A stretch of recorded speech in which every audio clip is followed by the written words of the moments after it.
bumiyahe nga kami ng 7 hours galing Tagum City papuntang Sultan Kudarat para manood ng grand opening ng Kalimudan Festival. At saka mapanood na din natin yung inaasam natin na makita na favorite artist na SB19. Ayaw ko talagang sayangin tong opportunity na to since ilang beses din ako nag-try bumili ng concert ticket nila at hindi ako pinalad. Kaya naman this time, saktong medyo malapit lang sa atin. Grinab talaga namin to na opportunity. Muntik na nga tayong hindi matuloy dito. Buti na lang nadala sa tampo tong si Norme. Nung unang gabi nga, dito tayo nagstay sa Galine Little Santorini. Grabe ang ganda dito, nakaka-relax yung view. At syempre, yung place na din, saktong-sakto din kasi pagdating namin, birthday din ni Ma'am Liza.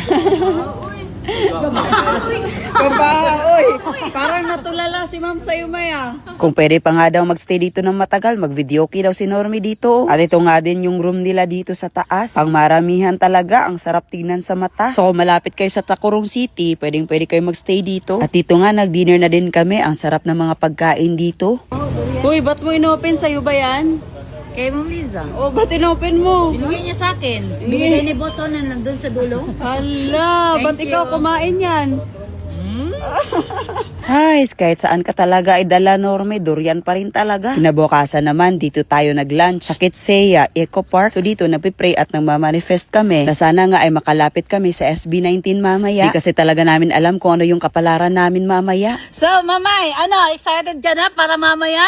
Yes! Sobrang excited! Oh, tignan mo, napanis ko talaga ako. Para rockstar. Sobrang saya ko, May. As in talaga. Nagtampo pa talaga ako ka Norme nung Yes. hindi sana siya tutuloy dito. Kasi Walang ticket-ticket dito mga pangga. Paunahan talaga. So, kung maaga ka, possible mauna ka talaga dun sa may stage talaga. Pag matagal ka, wala na. Gagawin namin yung very best namin ngayon mga pangga para makalapit lang talaga. Kasi yung minamanifest ko ngayon mga pangga is makahawak man lang, makapapicture, makalapit si Inday Jenny sa pinaka-idol niya na si Ken. O, kilalang Philip. Ayan. First time din talaga namin mag-attend ng mga ganito. Ayaw namin na magipagsiksikan kami sa crowd. Pero para sa SB19, lalaban tayo, uy. Nag-early lunch na nga kami dito para maaga kami makapunta sa Capitol ng Sultan Kudarat. Wow! Parang first time natin makatikim ng ganito. May tinola na may buko. Kaya nga, tignan mo naman. Ano kay lasa nito? Kasi paborito ni Norme yung buko. Yes. Tapos tinola Tinola din. din. O ano kaya yung lasa pag pinagsabay mo? Yes. Diba? Yun. Ano? Legit? As in? Sarap.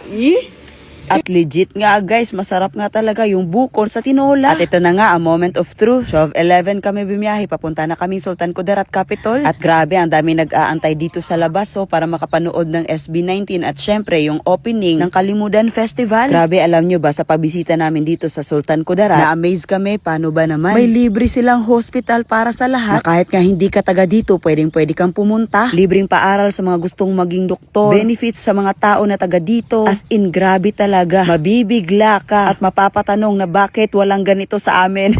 So dito nga kailangan natin mag-antay ng 7 to 10 hours para mapanood lang talaga yung inaasam-asam natin. Ayan, gusto ko lang din talagang magpasalamat dito kay Ma'am Liza, Ma'am Shiva, Ma'am Ruby, Ma'am Maricar, Sir Steve, at sa mga taong nag-alalay at tumulong sa amin dito. At grinab na din natin to na opportunity na makapag-tour dito sa Capitol ng Sultan Kudarat. Grabe si Inday Jenny mga pangga bago makapanood ng SB19, nakaupo muna ng 1 milyon ang halaga. Grabe. Ganda naman. Feeling prinsesa ka talaga pag andito ka. May higaan na gold mayo dito sa Sultan Kudarat. Higaan na gold. Ay talaga? Tingnan nyo naman kung ano ang andito sa loob ng Capitol nila. Parang nasa bahay ka ng mayaman na tao. May mga upuan pa nga sila dito na gawa sa gold. Akalain nyo yun. Huy! Kahoy. Kahoy. Pero yung nakikita mo yung yellow, ito yung gold. Gusto pa ngang dalhin ni Norme, buti napigilan ko siya. Dito din sa King's Hall nila, libre daw tong gamitin para sa lahat. Hello? Inaliw-aliw na lang talaga namin yung sarili namin dito kasi nga mataas pa talaga yung oras na pag-aantay namin. Hindi man gusto yung SB19. Gusto ko lang makapapicture sa inyo. Kagabi pa ako naghihintay. May na-meet nga din kami dito na vlogger. Yo, mga kadipot!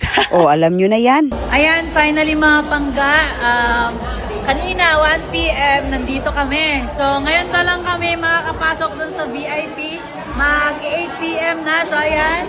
Excited sobra si Inday Jenny. So, ayun. Papasok na tayo doon at later on, makikita na natin sila ng malapitan. Lalo na yung SB19. Hindi talaga mawala yung energy ko simula pagising ko ng umaga na to hanggang ngayong gabi. At syempre marami din sila mga guest na mga artista at mga singer. Abang-abang talaga muna tayo bago ilabas yung SB19. Tingnan nyo naman, unan yung pinangpuna sa sahig. Ay, sinampal tayo ng kahirapan ah. Kaya nga. Nakaka-amaze talaga yung event nila dito. First time namin makapanood ng ganito. As in, parang pang-international talaga. Yung bang kahit nag-aantay ka, hindi ka mabuboard kasi nakakaaliw din talaga lahat ng performance nila.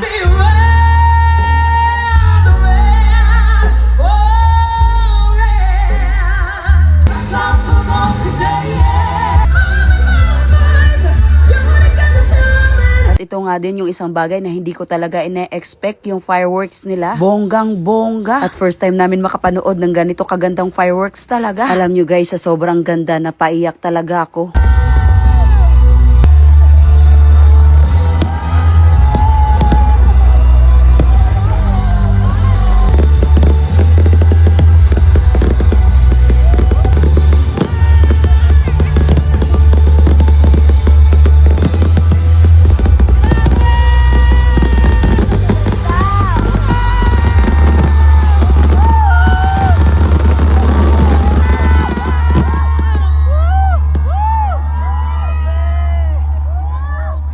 Akala nga nila sa SB19 ako maiiyak, sa fireworks pala.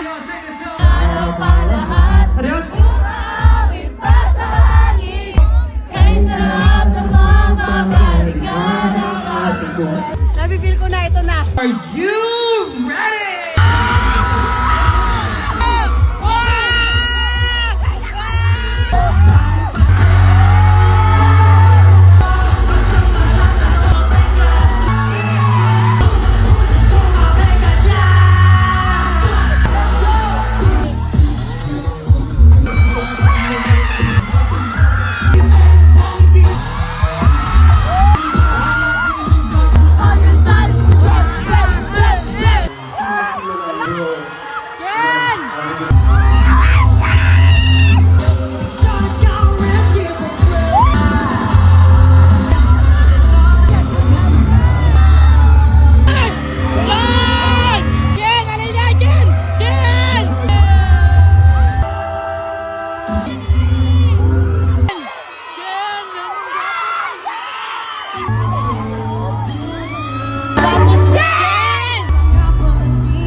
Ikaw lang ang himpilan ng aking puso. Jen! Jen! Alisa, dali, Beka, dali.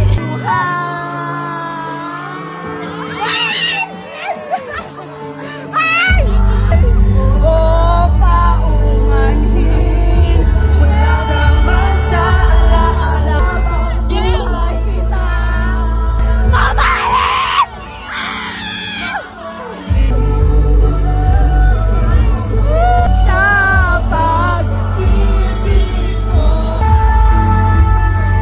Grabe, wala talagang kapantay yung saya ko dahil sa experience na to. Masaya kami dahil nakita na namin sila ng personal. Kaso nga lang, sana sa susunod ay malapitan na. Medyo nagtampo nga din si Normie kasi hindi daw talaga nag-hi si Philip. Crush na din kasi yun. So ngayon, silang 5 na yung bias ko. Maraming salamat, Sultan Kudarat Kalimudan Festival, sa masarap na experience na to. What?